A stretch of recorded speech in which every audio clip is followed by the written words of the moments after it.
ಹರೇ ರಾಮ. ಶ್ರೀಮದ್ ವಾಲ್ಮೀಕಿ ರಾಮಾಯಣ ಅಯೋಧ್ಯಾಕಾಂಡ. ಪುತ್ರ ಶೋಕದಿಂದ ಪಾಪವನ್ನು ನೆನೆಯುತ್ತಾ ನೆಲದಲ್ಲಿ ಬಿದ್ದು ಶೋಕಿಸುತ್ತಿರುವ ರಾಜನಿಗೆ ಕೈಕೇಯಿ ಹೇಳ್ತಾಳೆ, ಪಾಪ ಕೃತ್ಯವೆಂದು ನಾನು ಕೇಳಿದಕ್ಕೆ ವಾಗ್ದಾನ ನೀಡದೆ ನೆಲದ ಮೇಲೆ ಬಿದ್ದಿರುವೆ, ಏಳು ಸ್ಥಿರವಾಗು, ನಡೆಸಿಕೊಡು. ಧರ್ಮಜ್ಞರಿಗೆ ಸತ್ಯವೇ ಪರಮ ಧರ್ಮವು. ಸತ್ಯವನ್ನು ಆಶ್ರಯಿಸಿದ ನಾನು ನಿಮಗೆ ಧರ್ಮಪಾಲನೆ ಪ್ರಚೋದಿಸುತ್ತಿರುವೆ. ವಾಗ್ದಾನಕ್ಕೆಂದೇ ಶಭ್ಯನು ತನ್ನ ಮಾಂಸವನ್ನು, ಅಲರ್ಕನು ತನ್ನ ಕಣ್ಣುಗಳನ್ನು ಕೊಡಲಿಲ್ಲವೇ? ಸತ್ಯವೇ ಬ್ರಹ್ಮ, ಸತ್ಯದಿಂದಲೇ ಧರ್ಮ ಪ್ರತಿಷ್ಠಾಪಿತವಾಗಿದೆ. ಸತ್ಯವೇ ಅಕ್ಷಯ ವೇದವು, ಸತ್ಯದಿಂದಲೇ ಪರಮವು ಲಭಿಸುವುದು. ಧರ್ಮಕ್ಕಾಗಿ ಮತ್ತು ನನ್ನ ಪ್ರೇರಣೆಯಿಂದಾಗಿ ರಾಮನನ್ನ ವನಕ್ಕೆ ಕಳುಹಿಸು. ಈ ಮಾತನ್ನು 3 ಬಾರಿ ಹೇಳುತ್ತಿರುವೆ.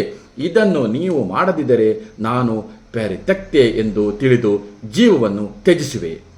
ಹೀಗೆ ಕೈಕೇಯಿ ರಾಜನನ್ನು ಪ್ರಚೋದಿಸಿದಾಗ ಎದೆ ಒಡೆದಂತಾಗಿ ವಿವರಣನಾಗುತ್ತಾನೆ. ಕಣ್ಣುಗಳು ಏನನ್ನು ನೋಡದಂತಾದವು.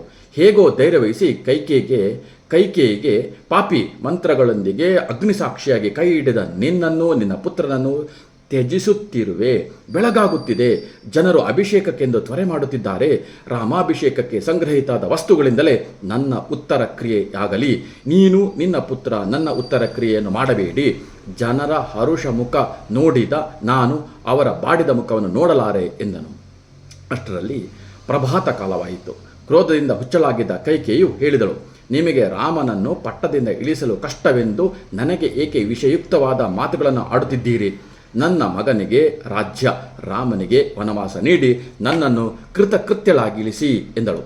ಅವಳ ತೀಕ್ಷ್ಣ ಮಾತುಗಳಿಂದ ಜರ್ಜರಿತನಾದ ರಾಜನು, ನಾನು ಧರ್ಮ ಸಂಕಟದಲ್ಲಿ ಸಿಲುಕಿದ್ದೇನೆ. ನನ್ನ ಚೈತನ್ಯ ಉಡುಗಿದೆ. ನಾನು ನನ್ನ ಜ್ಯೇಷ್ಠ ಪುತ್ರ ಧಾರ್ಮಿಕ ಪ್ರಿಯ ರಾಮನನ್ನು ನೋಡ ಬಯಸುತ್ತಿದ್ದೇನೆ ಎಂದನು. ಇತ್ತ ಸೂರ್ಯೋದಯದಲ್ಲಿ ವಸಿಷ್ಠರು ತಮ್ಮ ಶಿಷ್ಯ ವೃಂದದೊಂದಿಗೆ ಸಮಾರಂಭಕ್ಕೆ ಬೇಕಾದಂತಹ ಸಾಮಗ್ರಿಗಳೊಂದಿಗೆ ಪುರವನ್ನು ಪ್ರವೇಶಿಸಿದರು. ಪುರವು ಎಲ್ಲೆಲ್ಲೂ ಅಲಂಕೃತವಾಗಿತ್ತು. ರಾಘವನ ಅಭಿಷೇಕಕ್ಕೆ ಇಡೀ ನಗರಿಯೇ ಉತ್ಸುಕವಾಗಿತ್ತು. ಅಲ್ಲಿ ನೆರೆದಿದ್ದ ಸಮುದಾಯ ದಾಟಿ ವಸಿಷ್ಠರು ಅಂತಃಪುರವನ್ನು ಪ್ರವೇಶಿಸಿದರು. ಅಲ್ಲಿ ದ್ವಾರದಲ್ಲೇ ಸಚಿವ ಸಾರಥಿ ಸುಮಂತ್ರನನ್ನು ಕಂಡರು. ಅವನನ್ನು ಉದ್ದೇಶಿಸಿ, ರಾಜನನ್ನು ಬೇಗ ಕರೆದುಕೊಂಡು ಬಾ, ನಾನು ಬಂದಿದ್ದೇನೆ.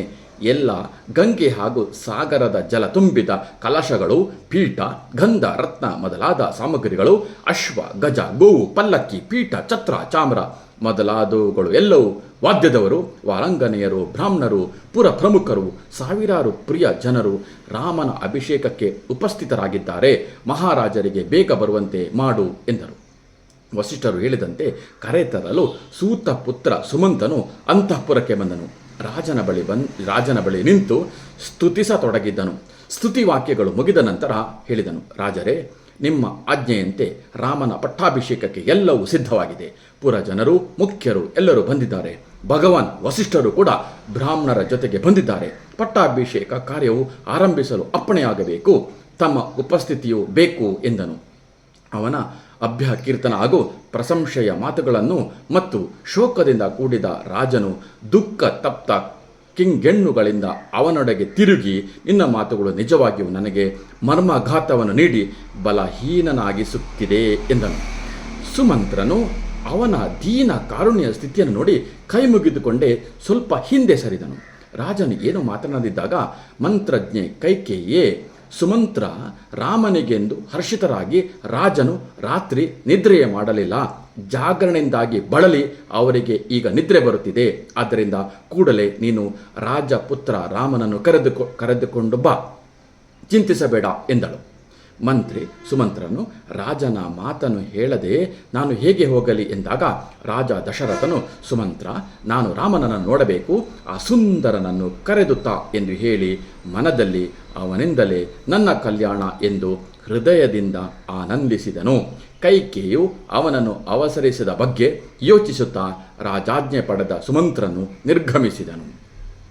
ನಂತರ ರಾಜನು ಅಭಿಷೇಕಕ್ಕೆಂದೇ ಕರೆಸುತ್ತಿದ್ದಾನೆ ಎಂದು ನಿಶ್ಚಯಿಸಿ ಪುನಃ ಸಂತಸಗೊಂಡನು. ಮಹಾತೇಜ ರಾಮನನ್ನು ಕಾಣಲು ಹೊರಟ ಸುಮಂತ್ರನು ರಾಮನ ಅರಮನೆಯ ಮುಂದೆ ಸಹಸ್ರಾರು ಜನರು ಸೇರಿದ್ದನ್ನು ನೋಡಿದನು. ಎಂಬಲ್ಲಿಗೆ ಅಯೋಧ್ಯಾಕಾಂಡದ ಸರ್ಗ 14 ಮುಕ್ತಾಯವಾಯಿತು.